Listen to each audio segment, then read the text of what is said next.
Good afternoon, everybody. Good afternoon. All right. So apologies for the delay. I so apologize for that, but thank you for all being here. We know there's a lot of interest today on some international issues out there, so we wanted to make sure that we had someone from NSC. So I brought over John Kirby from NSC. I always mess this up. Communication strategy coordinator. Okay, all yours, Kirby. Sorry about that. Thanks, Karine. No worries. Okay, everybody, just a couple of the things at the top here. Today, I think, and you may have heard Secretary Blinken talk about this earlier, officials from the U.S. Embassy in Moscow attended the 6th session of the court hearing of American citizen Brittany Griner, who was being wrongfully detained under intolerable circumstances. I want to reiterate that President Biden has been clear about the need to bring home every American who is held hostage or wrongfully detained abroad. And that includes, of course, Brittany Griner and Paul Whelan. Now, months ago, President Biden directed his national security team to pursue every avenue to bring Brittany home safely to her family, her friends, her loved ones, or teammates. The U.S. government continues to work aggressively, pursuing every avenue to make that happen. Now, as part of those efforts, we made a substantial offer to secure the release of Paul Whelan and Brittany Griner and to bring them home, just as Secretary Blinken mentioned earlier. I would add that a high-level administration official, Deputy Homeland Security Advisor Josh Geltzer, reached out today to both the Whelan and Griner families ahead of Secretary Blinken's comments, and he's going to be having conversations with them later today and tomorrow as we arrange for them to connect. In order to decrease the chances for success here, we're obviously not going to be able to share more publicly about the deal. I'm sure you all have questions about what this looks like, and I'm sure you can all understand that it's not going to help us get them home if we're negotiating in public with y'all. So I'm not going to have any more detail on that. But I will say that the President and his team are willing to take extraordinary steps to bring our people home, as we've demonstrated with Trevor Reed. And that's what we're doing right here. It's actively happening now. This has been at the top of the mind for the President and for his whole national security team. He receives regular updates about the status of our negotiations to secure Brittany and Paul's release, as well as other U.S. nationals who are wrongfully detained or held hostage in Russia, and I might add, around the world as well. With that, take some questions. A few questions for you, Kirby. Just want to make sure, one, this offer was made in June, is that right? It was made several weeks ago. Several weeks ago. And has Russia responded to the offer? And our indication seems to be that they have not. And if they have not responded, what do you read into that? Again, I don't want to get into the details of negotiations, Caitlin. I would tell you that the offer has been made, and we certainly hope that Russia will favorably engage on it, but I don't want to get into more detail about that. If they haven't favorably engaged so far, do you think this is an offer that President Biden needs to make directly? I think we're making it clear across the national security team that we're serious about securing their release. I don't have any conversations to speak about or announce on the President's behalf.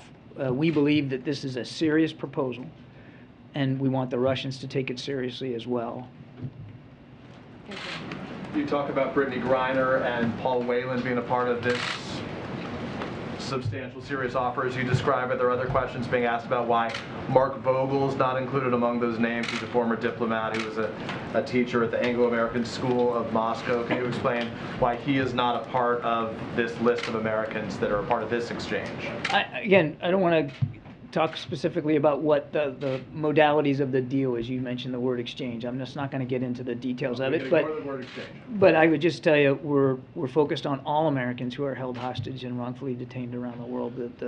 What we're talking about with this particular proposal is for those two individuals. That doesn't mean that we're not also working in real time on other Americans who are unjustly detained around the world. Can you explain why he then is not a part of this one? I think I'm just going to leave my comments where they are, Peter. Yeah. Is there a risk in announcing this deal and making this deal public? This is delicate work to try to negotiate for someone's release. And every case is individual. The circumstances of their detention is unique. The circumstances of how they're being held and under what under what legal basis is all unique. And of course, our approach then has to be unique. We try very hard to be very careful in the public sphere about how much we say. I don't want to get into too much today, other than to tell you that we felt that where we are, and given the circumstances, certainly in part in context to Mrs. Griner having to stand and testify today, that it was an appropriate time to talk about these efforts. But I will tell you that even that decision was not taken lightly, and we're going to continue in private to work through the negotiations. And I know you can't talk about the details of the deal, but it has been reported that Victor Bout is part of that. He's obviously been called the merchant of death. He's been called the most dangerous man on the face of the earth. Is having him part of this deal a good idea? I'm not going to talk about the details of the negotiations and the arrangement that the proposal that we made to the Russians. And again, I think, as I said at the top, I hope you all can understand why more detail is just not going to be helpful for us right now. Take another crack at that. Has the president made a determination that releasing Victor Bout is in the national security interest of the United States? I'm not going to negotiate this thing in public, and I'm not going to talk about specific individuals. Our focus on individuals right now is on getting Mr. Whalen and Ms. Griner home, and that's where the president's head is. And again, we've made a proposal. We urge the Russians to move positively on that proposal so that we can get these two individuals home. The details of it, I think, are best left between us and our Russian counterparts. You said that this obviously is a delicate negotiation, delicate work, but that you decided this was the appropriate time.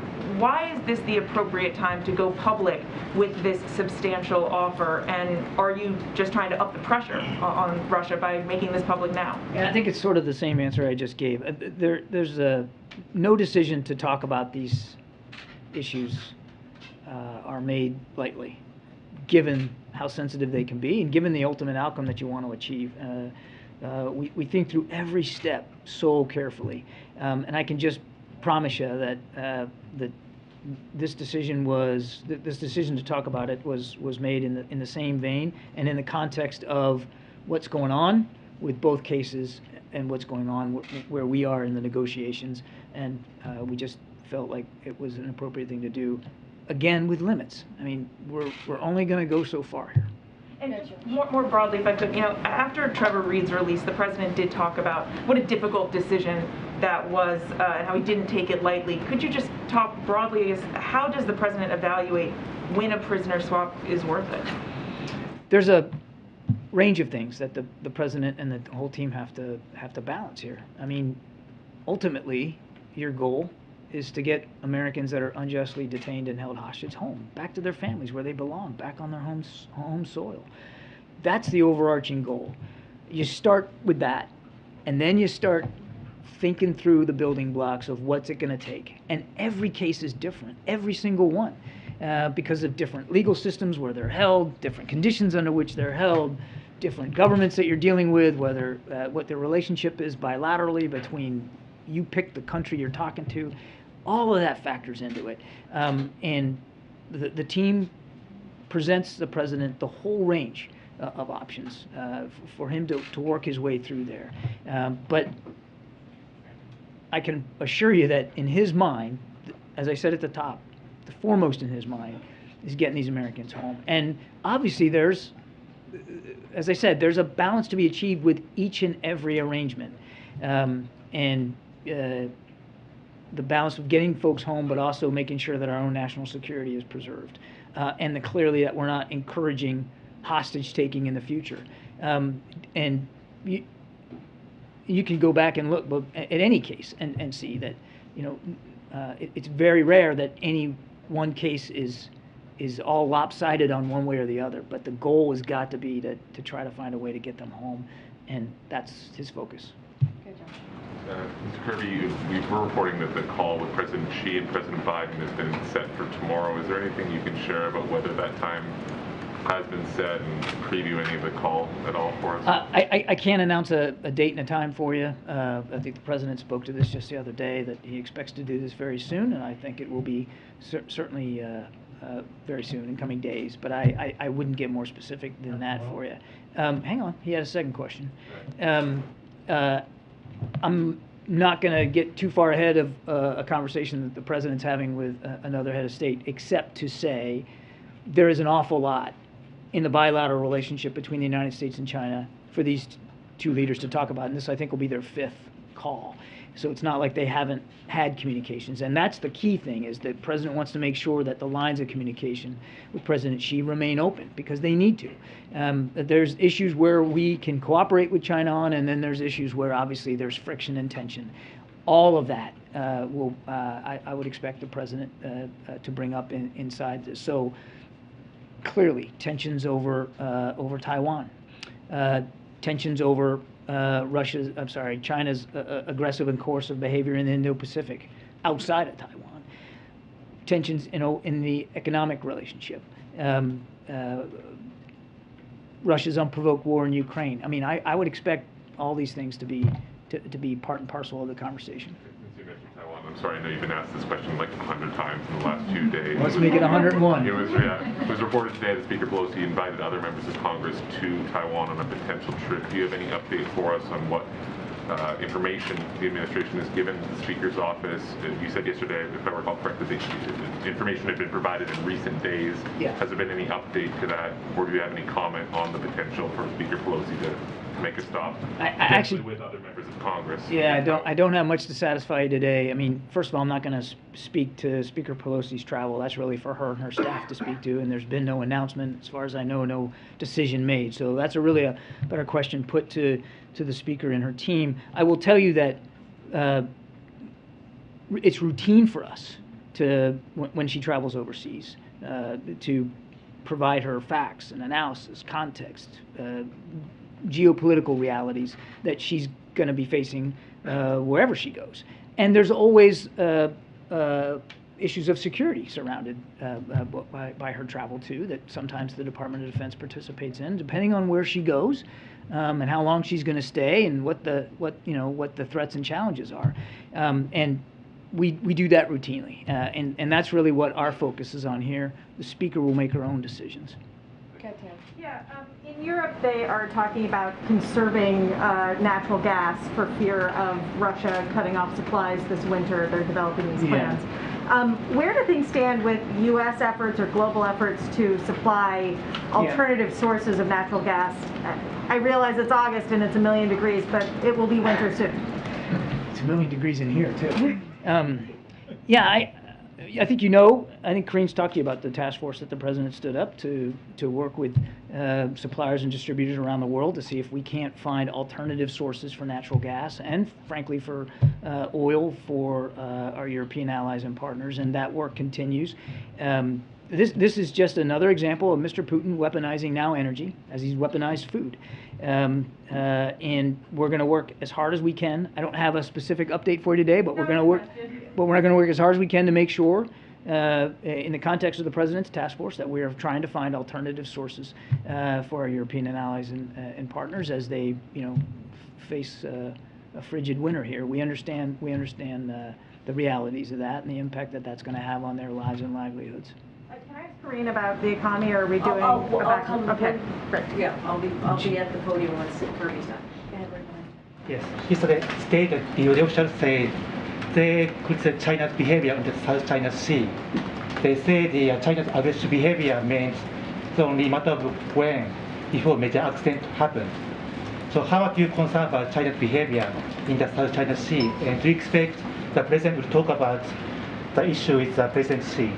I would fully expect that, as part of the President's conversation, that tensions in the South China Sea will come up, as they have routinely, with respect to China's excessive maritime claims that aren't backed up by international law, by their coercive and aggressive behavior towards nations that that border on the sea or are in the South China Sea, and I fully expect that will come up.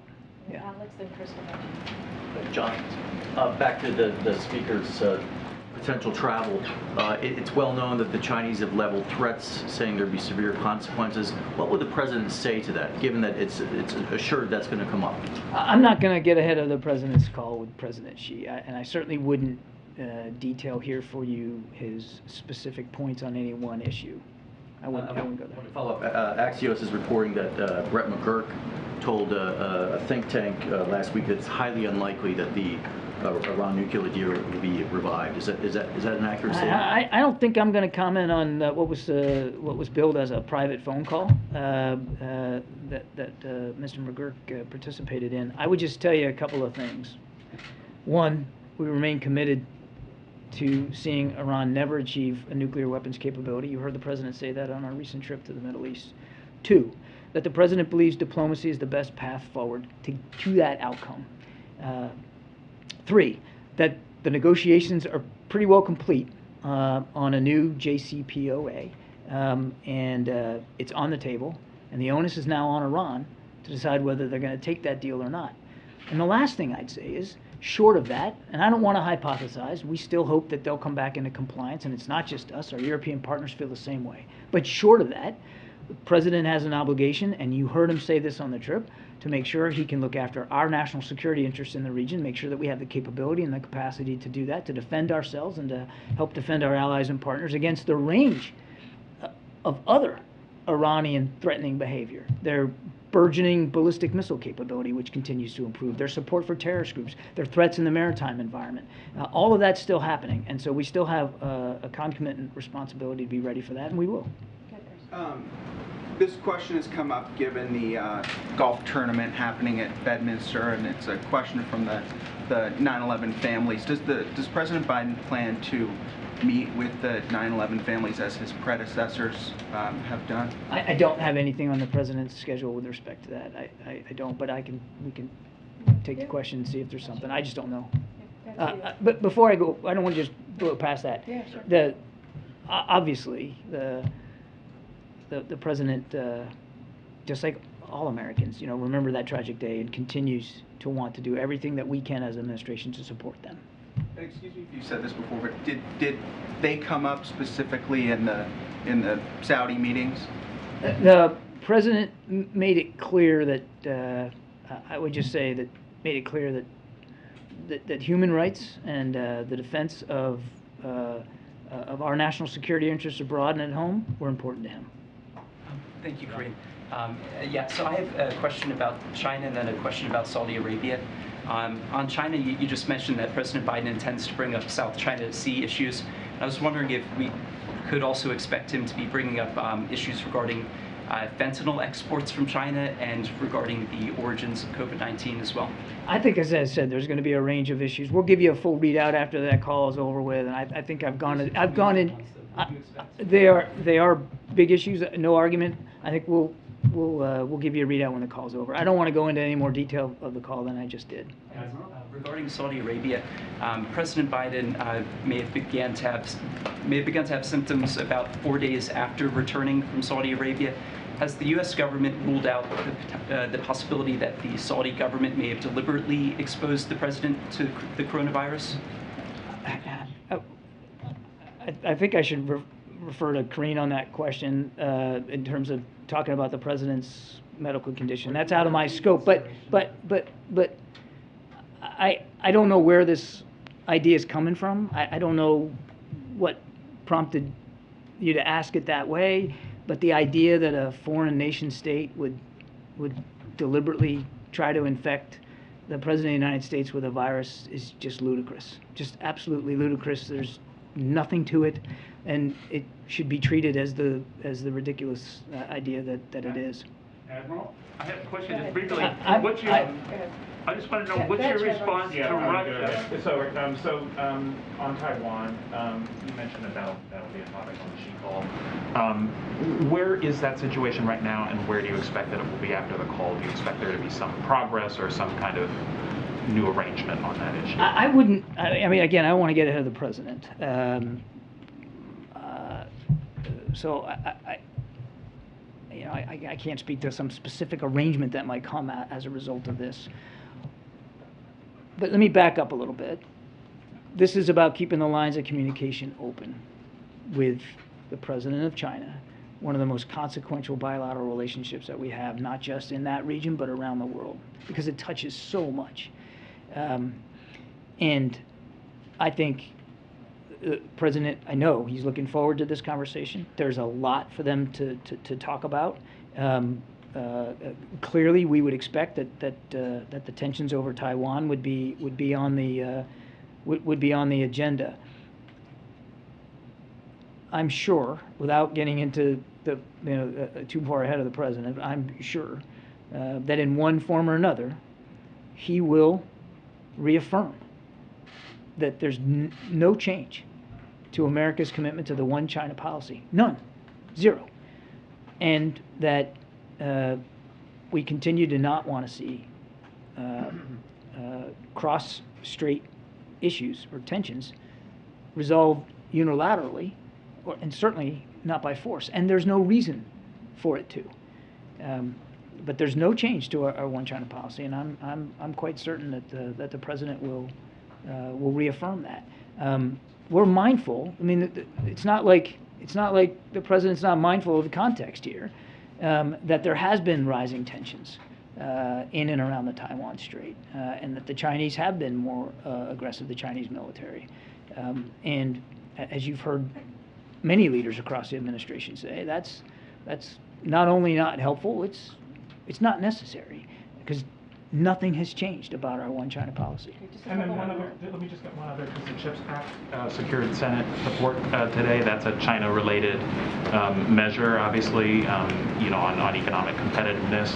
And I'm curious that the president already issued a statement of support for what the Senate did, but that bill does not include a measure that would allow the U.S. to look at what businesses are doing abroad when they're investing in China.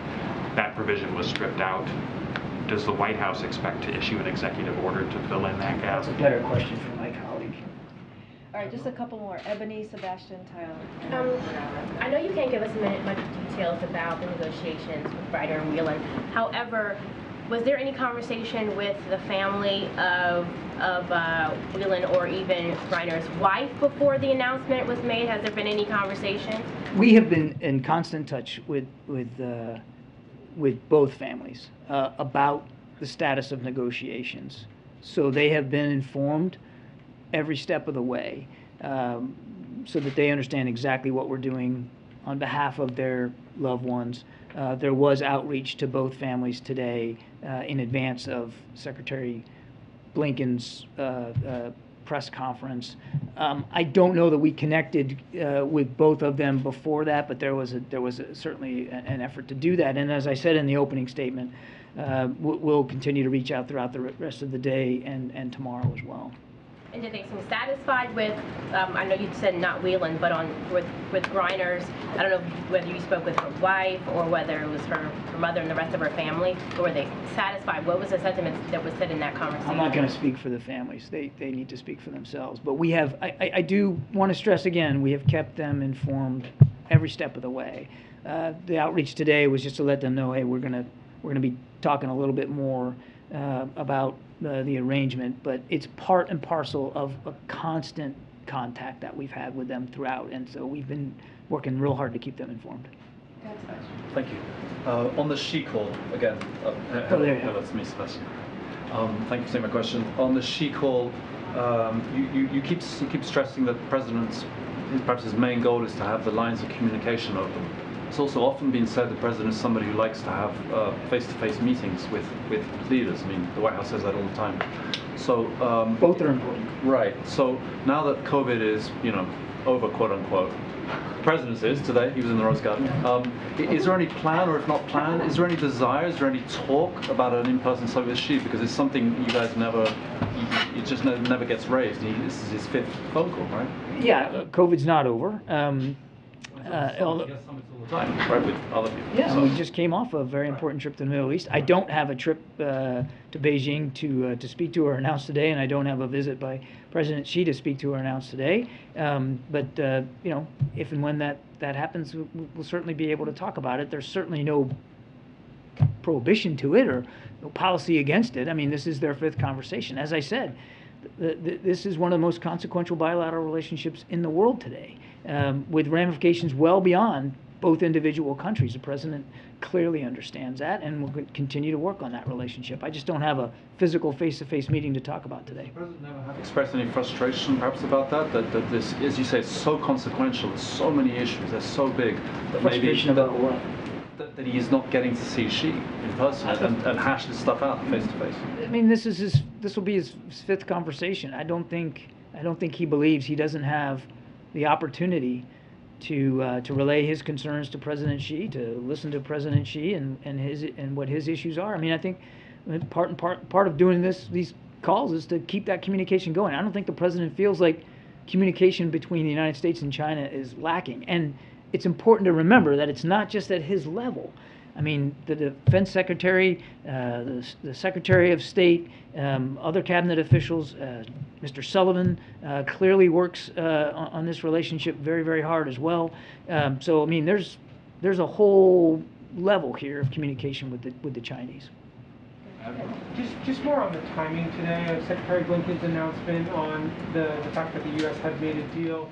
Was that in part because, as you said, Russia has not favorably engaged on it? You said it happened many weeks ago. Why was today the day that he would announce it? Yeah, I think there's a lot of reasons, and I think you have to just because we don't want to negotiate too much in public. I think the reason we did it today was in context of sort of where things are, where things aren't, and certainly, you know, this next step in her trial. There was a lot of reasons that we factored into making this public today. You say you don't want to negotiate in public, but that's precisely what you're doing. You made this announcement today after weeks of secret negotiations to let the public know. Is this part of pressure campaign? Is this? You said there's many reasons. Can you give the American public a sense of what those reasons are? Yeah, by saying that there's a proposal on the table is not negotiating in public. I would take issue with that.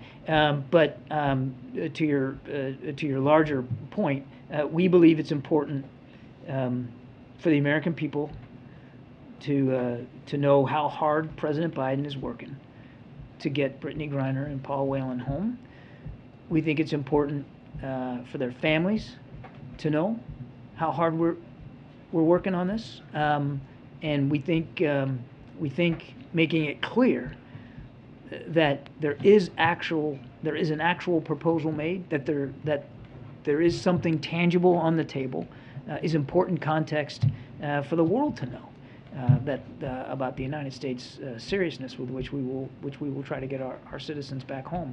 I mean, there's a lot there, Tyler. I couldn't point to like one thing and say this is what made it happen today. There's an awful lot going on inside the context of the work to get them home, and we felt that that letting everybody know, not just the American people but the whole world, that there's a proposal, and we're waiting on Russia to make a decision. Yeah, thanks, Karine. I just want to clarify, John, is it the White House's position that Nancy Pelosi should or should not go to Taiwan? The Speaker of the House makes her own decisions about travel. We provide facts, context, analysis, geopolitical realities that she'll be facing wherever she goes. Our job is to inform her decision-making process, and we're doing that. The Speaker makes the decisions. Well, why wouldn't the White House make a public position on this? Would be such an important, significant trip. We typically don't, though. I mean, wherever the Speaker goes and whenever she goes overseas, I mean, this is exactly the way it works. We don't make it a habit of speaking for her travel or telling the public more detail and context about where she's going to go and what she's going to do. That's really for the speaker to talk to. So the White House, just wrapping this up, hasn't relayed any position to the speaker on this matter. I'm not going to talk about the conversations that are being had with the speaker's office. I'm not going to get into the details of it. What I can tell you is our obligations, and we take them seriously, and the national security establishment is to make sure that as she prepares to travel, she does so fully informed with all the context, analysis, and information she needs to make the best decision. And again, I've seen no decision. We've seen no announcement. That is entirely for the speaker to determine. Okay, thank you. Admiral, what about Russia? Thanks, guys. Russia's banning a Jewish agency and I'm sorry, guys. I got to go. I think I got everything, right? That's all you. Russia and Africa. Thanks, guys. Thank you, John. All right. Thanks, John. Okay, I have a couple things for you at the top. Someone mentioned CHIPS, and today the Senate passed the CHIPS and Science Act with a strong bipartisan vote, which will lower cost and create good-paying jobs here at home. We know that many families are worried about the state of the economy and the cost of living, and the CHIPS bill is one answer. It will accelerate the manufacturing of semiconductors in America, lowering prices on everything from cars to dishwashers. It will strengthen our supply chains and national security because we will be able to make these critical technologies at home. Next, the bill will go over to the House, as you all know, for a vote, and then the President will sign it as soon as possible. As I mentioned earlier this week, we are closely monitoring the extreme heat conditions impacting millions of Americans. The President has directed his team to take swift and aggressive action to protect communities, and last week announced $2.3 billion through FEMA to help communities increase resilience to heat waves, drought, wildfires, food, hurricanes, and other hazards. Federal officials are proactively inspecting over 70 high-risk industries and areas under a heat warning or advisory. Yesterday, we also launched heat.gov, a website that provides information and tools to assist federal, state, and local governments in responding to extreme heat. And today we announced additional actions to lower electricity bills and maintain an affordable energy supply to cool homes. We are paving the way to expand access to low-cost community solar power for 4.5 million families in HUD-assisted housing. We announced that 5 states and Washington, D.C. have signed up to pilot a new federal platform that will connect low-income households to low-cost solar power, saving families a combined $1 billion annually in electricity bill costs across the participating locations. We launched a new initiative to help small rural housing authorities, making rental housing more energy efficient, resulting in savings that can be reinvested in lowering costs for rural families. We also announced new investments to strengthen America's solar workforce by expanding union density and increasing participation from underserved and underrepresented groups in the rapidly growing solar industry. President Biden is taking bold action to tackle the climate crisis and protect Americans from threats like extreme heat, and he will continue to take action. One last thing, and then we can get started. Today, the Treasury Department announced new steps that will make it even easier for state and local governments to use American Rescue Plan funds to increase the supply of affordable housing in their communities. This builds on commitments made in President's comprehensive housing supply action plan to address housing shortages and lower costs for families. Tackling costs for families is President Biden's #1 priority, and while the housing shortage in U.S. long preceded the pandemic, increasing the supply of affordable housing remains critical to lowering housing costs for families over time. American Rescue Plan funds have already been a key source of state and local investment in affordable housing, providing billions of dollars to help improve housing stability, preserve and develop new affordable housing, and helping homeowners stay in their homes. But today's steps will help leverage even more American Rescue Plan dollars to help close gap in the supply of affordable housing. So those are the announcements that I have for you. Will, you want to kick us off? Sure, thanks. I've got two things. Does the president's increased COVID testing cadence that Dr. O'Connor mentioned mean that he's going to be tested daily for COVID, at least in the near term? So what I can promise to you is that we will be as transparent as we have been this past couple of days in letting you know when the president tests positive. We know there's been questions about a potential relapse. That is very a small percentage of that happens. But if that were to happen, we would share just like we have been every day with the letter, detailed letter from the president every day, with letting you know from that day on Thursday. We put out a statement, we put out a letter, and we were very transparent on what was happening with the president's health. So if that were to occur, we would certainly be transparent on that. Nothing on the cadence specifically? I don't have any change of cadence, but I do, we will promise to be transparent and share when he, if anything were to change. Again, small percentage of that happening to change with his testing, status. Okay, and one other thing on another topic. What's behind the president invoking President Trump more often in his remarks? He's been tweeting about it. He spoke about it on the tape remarks yesterday. Is this part of a change in strategy to specifically name Trump? So as it relates to the tape remarks that you're speaking about, where he addressed black law enforcement, which was the Noble event that happened on Monday, look, the president has spoken many times before about his predecessor's role and the responsibility that his predecessor bears on January 6th, and and I spoke to this yesterday as well. The president wanted to use that moment to thank the heroes, the law enforcement heroes, to thank them for their bravery, and made a comparison to what we saw his predecessor, Donald Trump, do on that very day, which is instead of standing on the side of the law enforcement, instead of standing on the side of democracy, he stood on the side of the mob. And so that is what the president wants to make very clear, is that we had law enforcement that day who were assaulted, who were beaten, who were being attacked, and they protected our democracy. And we had someone who was in this very building, as you all saw the reporting, 187 minutes away, minutes of the first couple of hours, those 3 hours, not far from where we stand here today, and didn't do anything. And so that is what the president wants to make very clear. So just to follow up on the CHIPS Act bill, there was that provision in there that you all had advocated for that would let you basically block a deal if a company was going abroad and, say, investing in China, and you thought it was against national security interests. That got stripped out. Are you guys going to do that as an EO? So I'll say this: the bill is going to the House, so that is the next process of the bill. We've been very clear about having guardrails. I think the Speaker wrote a letter saying that how important it is going to be to have those safety precautions in this CHIPS bill. Look, this is going to what we're seeing right now with the Senate has passed is going to be a game changer as we talk about inflation, as we talk about strengthening the supply chain.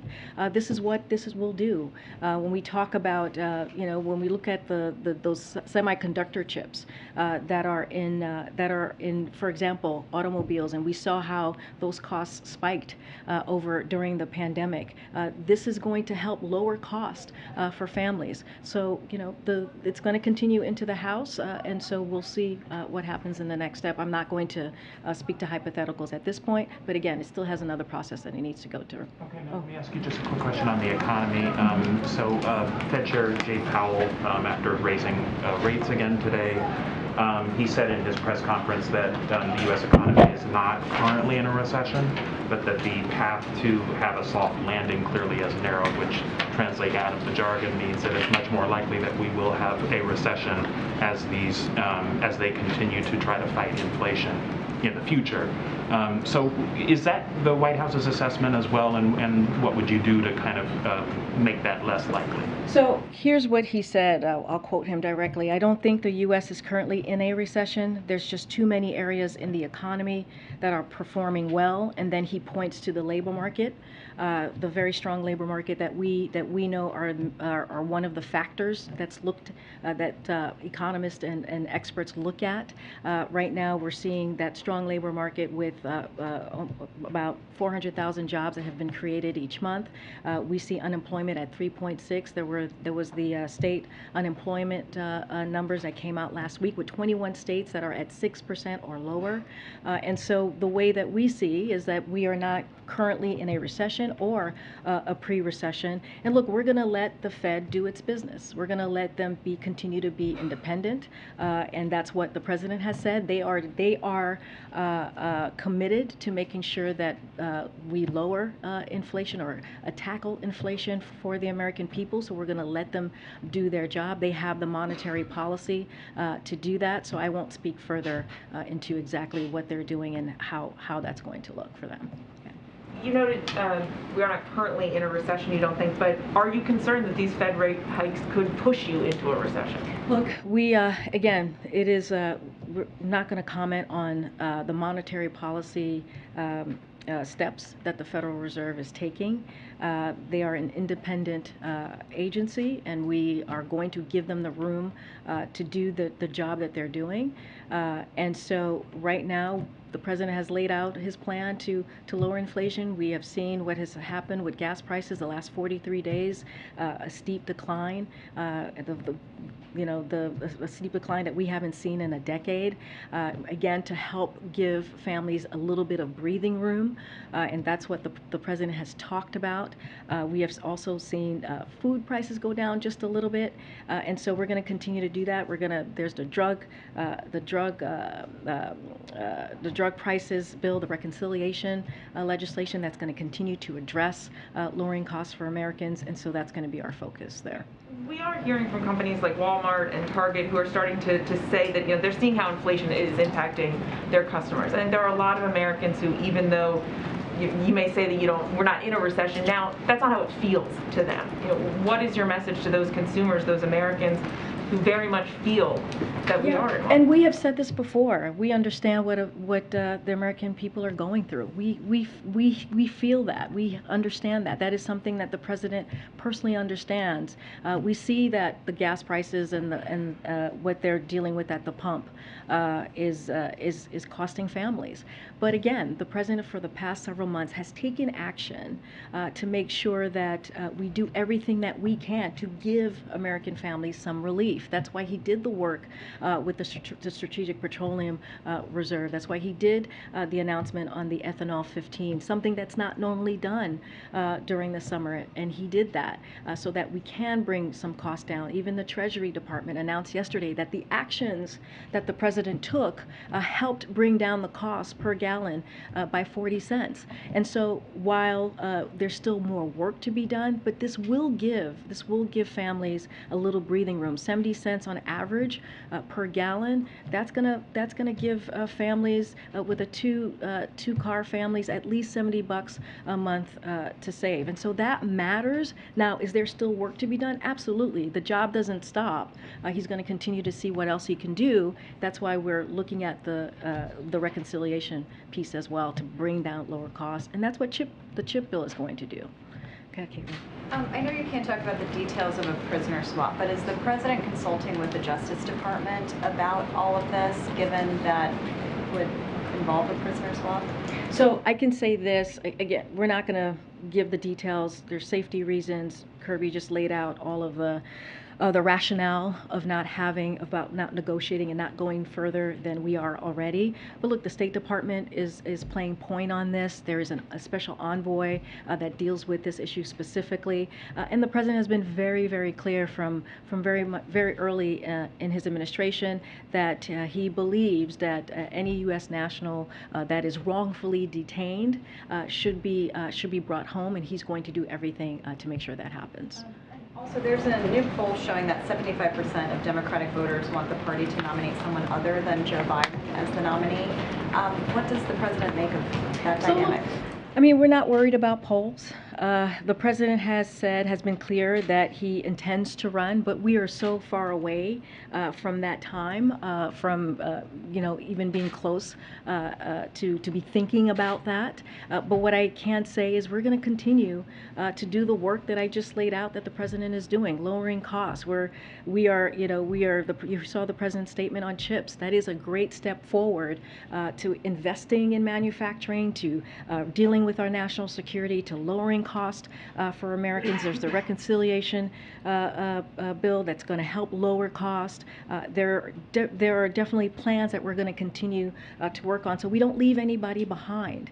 And so that's going to be his focus. And I will say, on the other side, you got the MAGA congressional Republicans who are putting forth plans that's going to take away sunset Medicare, sunset Social Security, increase taxes for Americans making less than $100,000 a year. That is what the plan is on the other side. At least this president has a plan, and he's doing the work on behalf of the American people. Great, but so as you talk about plans on the other side, it was this president's plans that contributed to inflation, right? No, it was not. It was this president's plan. If we talk about the American Rescue Plan, look, Peter, when the president walked into this administration, there was an economic crisis, there was a COVID crisis, there was a climate change crisis, and we're still dealing with a lot of that right now. But the president turned the economy back on. There were businesses that were closed, schools that were closed, and because of the American Rescue Plan, by the way, no Republican voted for that plan, and that plan had $350 billion for public safety, another thing that Republicans talk about, but they actually don't do, and they don't push forward on a policy that will help our law enforcement. That plan helped put us in a stronger labor market and help make our economy stronger. And so that is what is happening. It is not the president that has created inflation. There are also outside factors that has led us to where we are today. If things are going so great, though, then why is it the White House officials are trying to redefine recession? No, we're not redefining recession. If we all understand a recession to be 2 consecutive quarters of negative GDP growth in a row, and then you have White House officials come up here to say, no, that's not what a recession is. It's something else. How is that not redefining recession? Because that's not the definition. That is not the definition. Brian Deese said in 2008, of course, economists have a technical definition, which is of a recession, which is 2 consecutive quarters of negative growth. I can tell you this. Yesterday he said 2 negative quarters of GDP growth is not the technical definition of a recession. It is What not. changed? It is not. Why did he say that it was? is not. I can What's the difference other speak than to who the president is? to what he said yesterday in front of all of you, which is the last thing that you just repeated. There are many factors. There are many factors, economic factors and indicators to consider, and I will say that the textbook definition of recession is not 2 negative quarters of GDP. We have a strong labor market.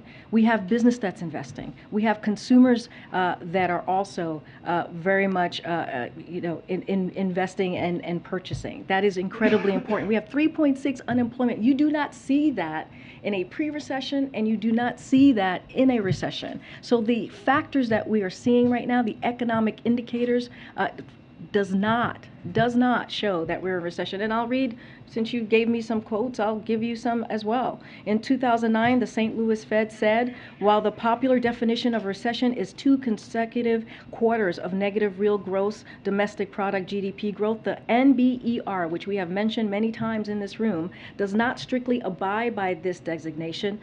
Instead, the committee broadly defines a recession as a significant decline in economic activity spreading across the economy, lasting more than a few months. NBER has been around since 1920. I'm going to move on.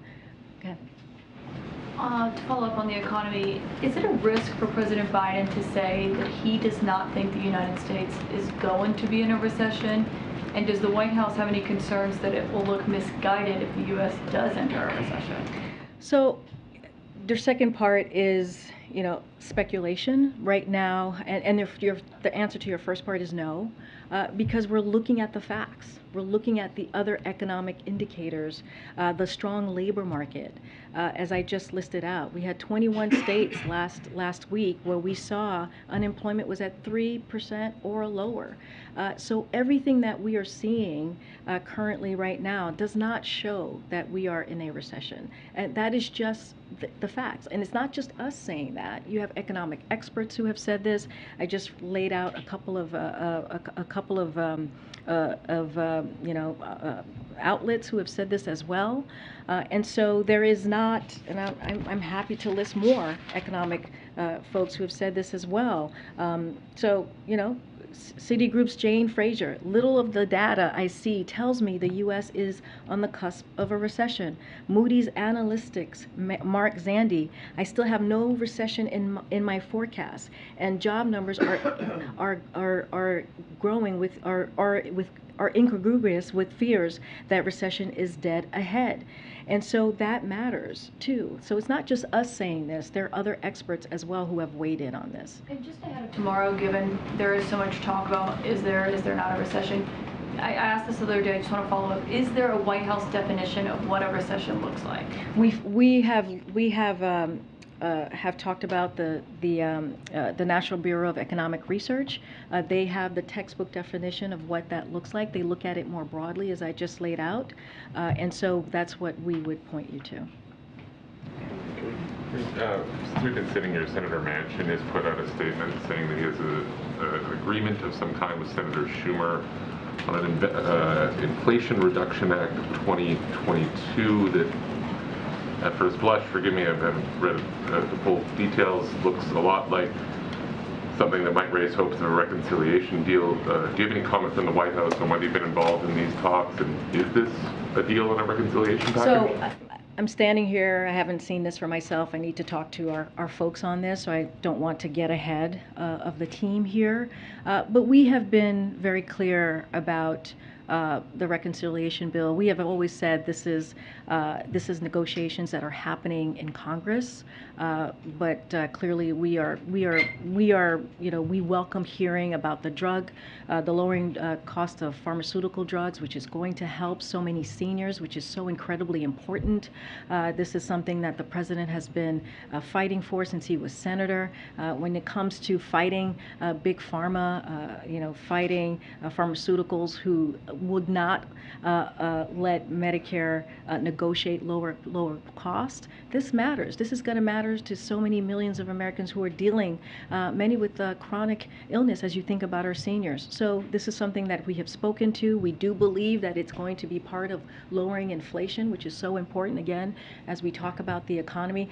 I don't want to get ahead of the team on this. I have not seen the announcement, but again, we have been very supportive of those pieces of the reconciliation bill.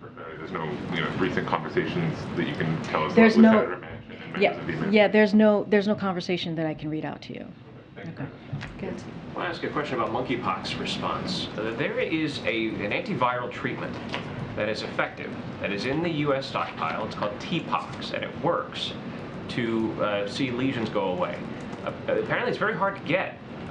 Patients have to have their doctors email the CDC on a one-on-one basis, and it has to be approved case by case. Why has, and that raises questions about equities. People who might be their own best advocates, have doctors who get engaged, might be able to get access to the medication, but others might not. Why has the White House not reached down and tried to make this medicine, which the U.S. has, easier to access? So here's what I can tell you. I don't know much about this medicine that you are speaking of, Stephen, but I can tell you that when we learned, so I think the first case was in May at some time, and in June we put together, the HHS put together a comprehensive strategic approach on dealing with monkeypox. We made sure that it was also very aggressive. We made sure that there were more than 300,000 vaccines across the country. I think currently right now there's about 3,000 cases, and so we expedited that. We ordered a production of an extra 5 million more vaccines, and today, just to just to add to that, today the FDA approved 786,000 doses of the monkeypox vaccine manufactured by Bavarian Nordic. I'm not sure, maybe this is part of what you're speaking of. We would just have to dig in a little bit to see. But this is an important step forward in our plans to accelerate and strengthen our monkeypox response. And HHS is going to continue to work to strengthen the response in the coming days and work with partners on the ground, in the community, and across the world to combat this virus. And we have been making sure that as the vaccines go out, they go to at-risk communities, and that there's also an education component that has to be done as well, which is really important because people are not aware of what monkeypox is. That is something that HHS has been doing as well. Great. Go ahead. Just want to go back on some of the economic messaging. There's been a lot of debate over the technical term of recession, and this somewhat harkens back to earlier economic messaging that you guys had around inflation, where you insisted that it was transitory for months, then it was temporary, and then we've seen it continue to persist. And I'm wondering if you can just take us in a little bit about how you think about economic messaging, particularly as it relates to the recession.